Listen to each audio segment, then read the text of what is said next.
She said she needed time to recenter. I brought her tea that morning, chamomile, just the way she liked it. She was wearing that soft gray sweater, the one she always packed for spa retreats. I didn't ask questions.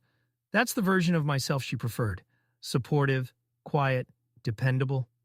She kissed me goodbye at the front door, her suitcase already in the car, and I watched as she drove off, calm and composed behind the wheel. She waved in the rearview mirror. Then I returned to the house, poured myself a second cup of coffee, and started loading the dishwasher. That's when I heard the ping. It came from the bedroom, a sharp little digital chime, followed by the faint glow of her iPad lighting up on the nightstand. Odd. She never forgot her devices. Danielle was obsessive about planning. Lists, calendars, reminders, her world ran on timers. I walked in, picked up the tablet, and noticed the calendar notification still glowing on the lock screen. D&D time, 2 p.m. Grand Fairmont. D&D time. It felt like a cruel joke. I unlocked it. She hadn't changed the passcode. Then I saw it. A folder shoved to the bottom corner of the screen, buried beneath wellness apps and hotel loyalty programs. It was labeled exactly how someone who thought they were smarter than you would label it. Do not touch. Naturally, I touched it. Inside was a pristine archive of infidelity. Subfolders labeled photos, chats, locations, plans. Her affair was cataloged like a business proposal. There was even a repeating event, D&D time every other Saturday. In one photo, she was straddling him in a hotel room. In another, they were clinking champagne glasses, laughing. Most damning was the shared notes app detailing when to use personal days and spa trips to cover meetups. I didn't shout. I didn't break anything. I just sat down on the edge of the bed and let it sink in. Every lie she told had a timestamp. Every touch she gave him was a click away. She planned this life in a secret, and it was immaculate. So I started planning one of my own. While she thought I was watering her houseplants and wishing her peace, I was doing 3 things: backing up the folder to iCloud, contacting a lawyer, and printing screenshots. She thought she was 2 steps ahead. But she'd forgotten who managed the cloud. The deeper I went into the folder, the more meticulous her betrayal revealed itself to be. There were messages organized by date, even categorized by mood. Spicy, emotional, and, as if mocking me, a folder named Our Time. That one contained selfies with him, her lover. The man who apparently deserved not only her body, but also her attention to detail. There were hotel confirmations, meal receipts, a list of excuses she had used for each weekend away. One note even had a checklist. Say I feel overwhelmed. Mention needing clarity. Smile. Wear gray sweater. Sound believable. She had rehearsed me, scripted me, and yet she left her iPad behind. That small oversight was all it took for the entire facade to collapse. I connected the device to my laptop and began a full backup. Not just the folder. Everything. I wanted redundancy. I wanted insurance. I wanted to make sure that no glitch, no tech hiccup, no unexpected update could wipe away what I now possessed. While the data transferred, I sat motionless. There were no tears. Just a numb, methodical focus. I wasn't going to scream into the void like some betrayed man flailing for answers. I was going to build something permanent, something undeniable. Documentation, not confrontation.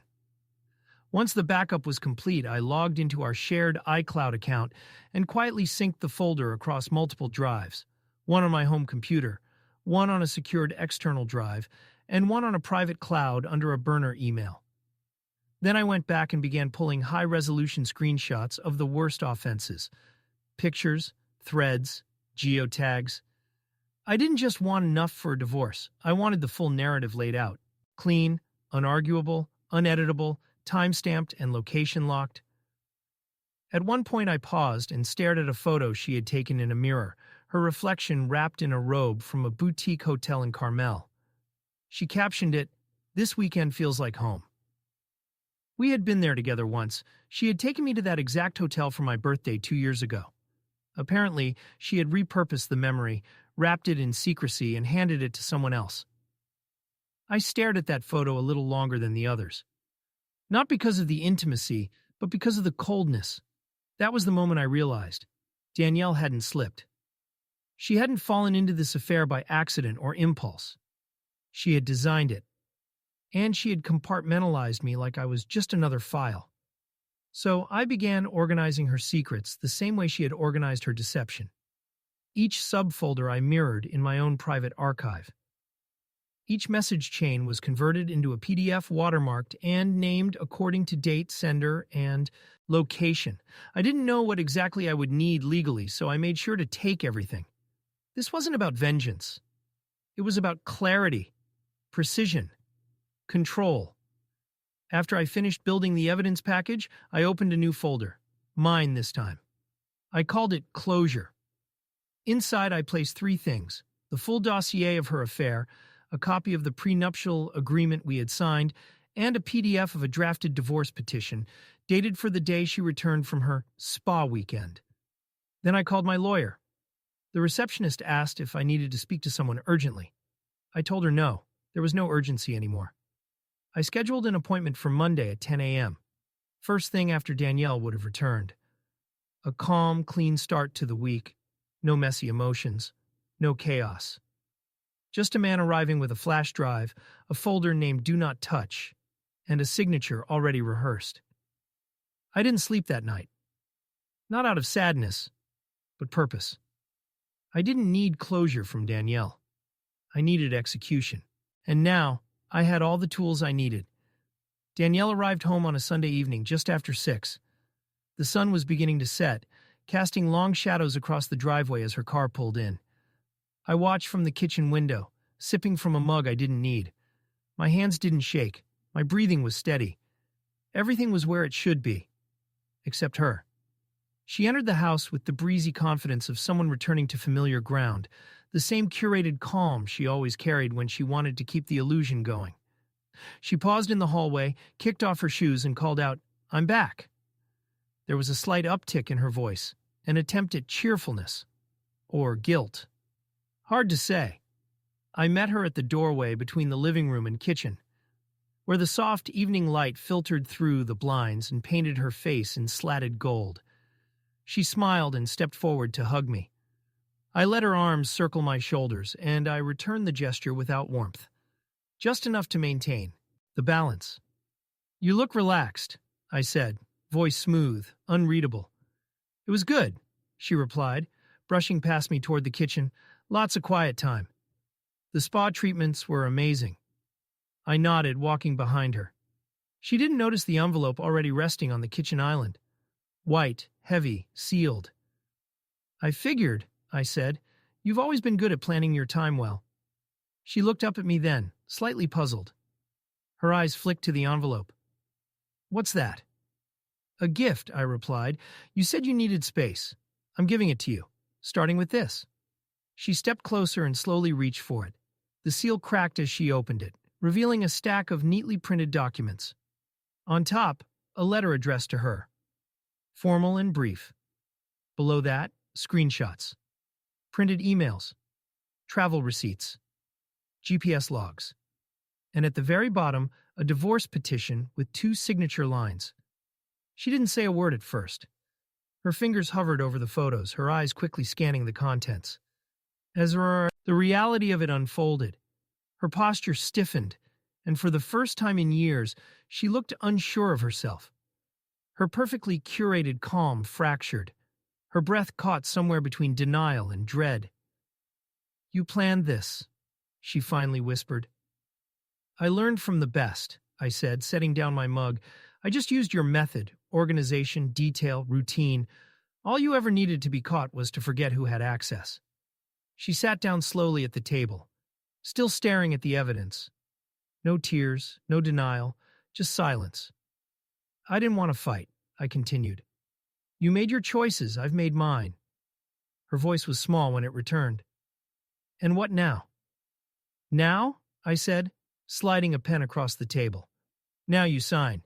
And after that I walk out with what I came in with, my self-respect and a copy of this folder." She didn't reach for the pen. Not yet. But I could see the shock settling in, heavy and inevitable. She thought she was returning home. She never realized she lost it the moment she left her iPad behind. Danielle sat there, unmoving, staring at the pen like it was a loaded weapon. The folder remained open, its contents now scattered slightly across the table as she had shuffled through them. I didn't speak again. I wanted her to be the one to break the silence first. She finally looked up, and for the first time in years, she didn't have control of the room. There was no rehearsed line, no strategic tilt of the head, or soft tone meant to deflect. Her voice was brittle, like a thin sheet of glass stretched too far. "You hacked me," she said. Not angry, more desperate, like a child caught in a lie, reaching for anything that might make the consequences vanish. I raised an eyebrow. "You left your iPad unlocked. I manage our iCloud account. You shared everything with me long before you decided to hide it." She blinked, and I could see it. The unraveling. The moment she realized her fortress of secrets had been constructed with glass walls. Still, she tried to regain ground. "This doesn't have to be like this. We can talk about it. Maybe we can work through it." Her tone shifted mid-sentence, like someone testing different pitches to see which one would trigger sympathy. I shook my head slowly. "Danielle, this isn't about screaming or throwing things or asking why. You made your decision, over and over again. You documented every step of it. This," I gestured to the evidence, "is not an accident. You planned it. You scheduled it. You celebrated it." She pressed her lips together, fighting back something. An excuse, an apology, a performance. I didn't care which. None of it mattered anymore. I moved toward the kitchen drawer and pulled out a flash drive. "This is everything," I said. "Every message, every photo, every calendar entry. I gave a copy to my lawyer this morning. This is the one for you. In case you ever wonder how I knew or think about rewriting history." Her expression hardened. "You're really doing this," she said almost accusingly. "Throwing away everything." I met her gaze. "No, Danielle, you did. I'm just handing you the papers." There was no shouting, no begging, just the quiet disintegration of the life she thought she had so expertly managed.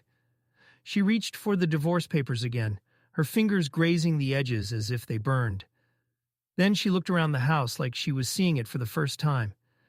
The framed photos, the neatly stacked mail, the faint smell of eucalyptus from the diffuser she always left running.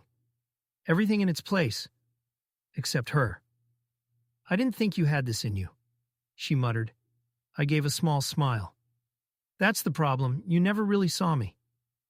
I turned and walked to the hallway, not waiting for her response. The signature could wait a day. My dignity couldn't. The house, still heavy with the scent of lavender from the linen spray she always used, felt like a museum of choices no longer mine. Danielle hadn't signed the papers, but I didn't expect her to. Not yet. People like her didn't surrender quickly. They stalled. They negotiated. They wrapped apologies in emotional appeals.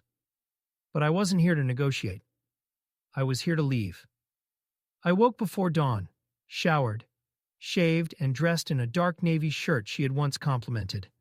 Back when compliments meant something. I moved through the house with the precision of someone detaching. Every drawer I opened, every item I packed, felt like severing a tie that had already snapped long ago. I didn't take much, just the essentials. A few changes of clothes, my personal files, my watch, and the flash drive. The drive had become a symbol of something larger than proof. It was a memory vault, a cold witness that didn't lie or flinch. I dropped it into the inner pocket of my coat. Danielle was still asleep, or pretending to be. I didn't care. I left the manila envelope on the kitchen table, this time with a sticky note that simply read, "Your move." I stepped out into the early morning light. The air was crisp, as if the world had hit reset overnight. I didn't look back at the house. That chapter had already closed. It just didn't know it yet. By the time I arrived at my lawyer's office, the sun was barely up. I handed him the second flash drive, greeted him with the same calm civility I'd used throughout this process, and signed the last few forms. No delays, no revisions. Every step was mapped, controlled.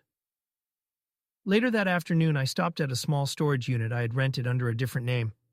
Inside were a few pieces of furniture, a bed frame, and a box of photos. Ones she wasn't in. A clean slate. I began assembling the bed in silence, each click and screw of the frame grounding me in the present. No ghosts here. No scented pillows. Just space. That evening I sat on the floor beside the freshly made bed, the flash drive in my hand, watching the shadows shift on the concrete wall. I didn't cry. I didn't smile. I didn't feel vindicated or victorious. What I felt was complete. Danielle would wake, up to a hollow silence, a sealed envelope, and the digital weight of her own deception. There would be no fights, no pleading messages, no chance to rewrite what she had meticulously authored. She hadn't just betrayed me, she had created a blueprint for her own downfall. I had simply followed it to the end. As night settled in, I slipped the flash drive into a drawer and locked it away, not because I needed it anymore, but because it no longer had power over me.